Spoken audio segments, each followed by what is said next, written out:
What is up, harvesters? Welcome back to the subscribers, and if you're new here, welcome to Hobby Harvest. My name is Ken. So today I want to tell you the 5 steps it takes to identify and find buck bedding. So first of all, the first thing we need to find is their food source. So this food source can be egg, it can be a food plot, it could be a feeder, it can be a bait pile. Whatever it is that they're feeding on, you want to identify that first. Now, if you're in the big woods and there's none of that, you might just need to look for like regenerative growth. Maybe there was an area that was logged off and now there's a lot of young growth coming up.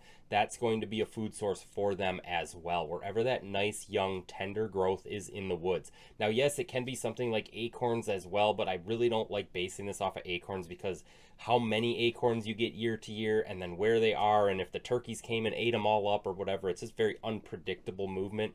We want to be looking at more like things planted in the ground that can't move, that are there every year for when we're going to decide where these food sources are. So once you've identified where the food source is, you want to look in the direction off of that food source that leads to the most secluded area of the woods. So if the food source is here, there's a road here, you're probably looking over here.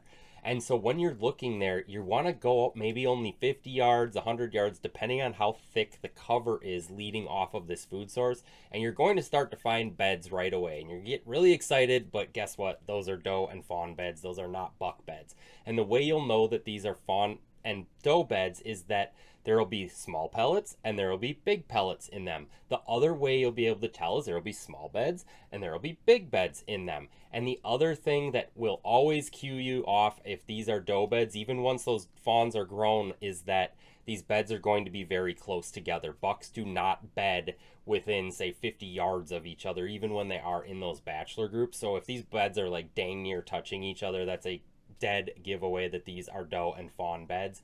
So you should find these, and we need to find these in order to figure out where the bucks are bedded in a relationship to them.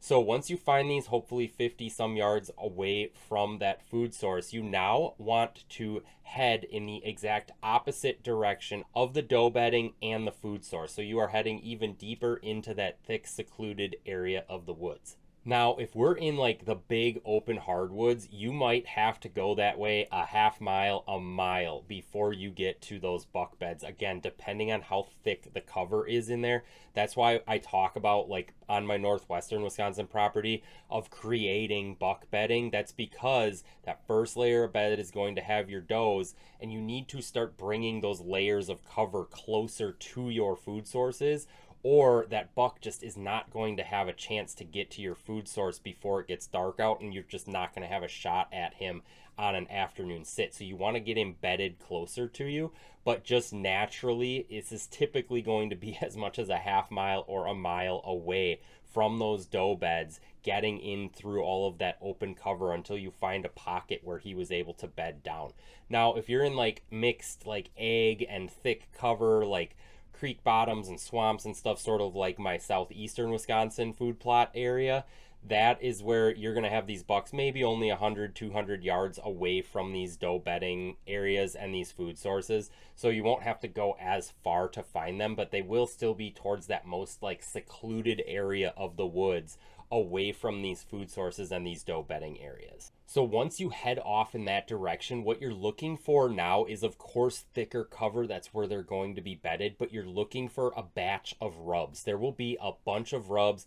Could be in just like a quarter-acre area, could be over a couple acres, again, depending on how thick the cover is and the depth of cover in these areas. But you are looking for this batch of rubs. If you find a spot with a bunch of rubs that is away from this doe bedding area, away from this food source, because you will find rubs near the food source as well, so don't confuse those with this, but you're going to find a batch of rubs out there somewhere in the woods. You are right near that buck bedding area now, but bucks typically will rub on the food side of their bedding area. So it's sort of like they get up, they stretch out in the morning, they get up and they decide they're going to rub on a tree, and then they head off to their food source. So this is sort of the food side of this bedding area. Not always, sometimes they're just rubbing wherever when they're in there, but you're going to want to head just a little deeper into that thick area that these rubs are sort of surrounding, and that's where you should begin to find the buck bedding areas. So what you're looking for in these bedding areas is you're looking for like thick, non-seasonal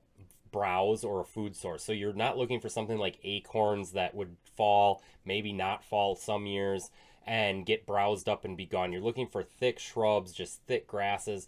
I always think of like the river bottom buck that never leaves the river bottom because he's got everything he needs there. He has food, he has cover, he has water, and so he just lives in that thick river bottom, maybe coming out middle of the night every once in a while to hit up an egg field or something, but he's just staying in that thick area that's got all that thick browse and stuff for him to eat. Now another option is like in the big woods we have cedar swamps. So these bucks will go out into these cedar swamps, they'll find like a flat dry island out there, and they'll just stay out on that island. Yeah, they'll relate to food sources and they'll come off of that island through the cedar swamp to get to a food source, but for the most part during the daylight they're just sitting out there on their island because they have browse, they have thick cover, they have their own little secluded area of the woods, and that's where they're going to bed down.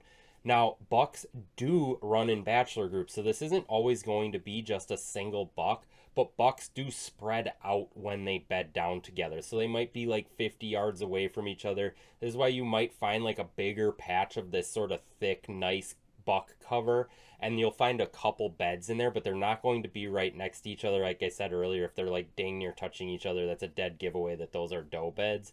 But you're going to have these bucks sort of take their own space in this bedding area. I always kind of think of it like you and your buddies go and you rent a hotel room. You know, one guy sleeps on the floor and one guy's on the bed and one guy's in the couch. Like, no, the guys aren't typically sharing a bed with each other. You know, that's something more like the women and children will do stuff like that. And that's exactly what happens out in the deer woods as well.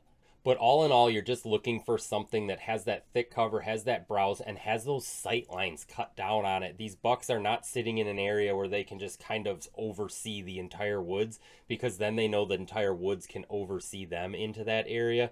So you're looking for these areas where the sight lines are like cut down. It's also how you create buck bedding, is cut down on sight lines so that nobody can really see into the bedding area, and the bedding area can't really see out.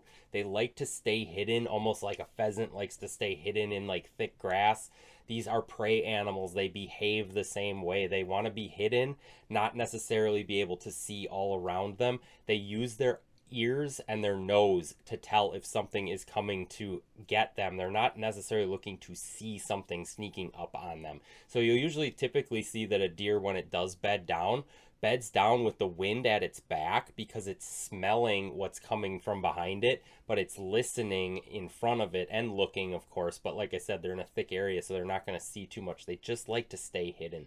And of course, once you guys have kind of figured this out, get your cameras out there, especially those cell cams in these buck bedding areas, because you don't want to be disturbing them too much.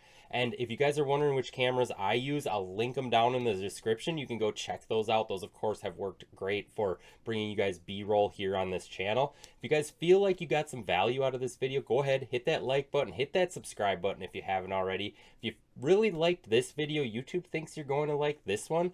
Otherwise, go check out this one, and I'll catch you guys on the next one.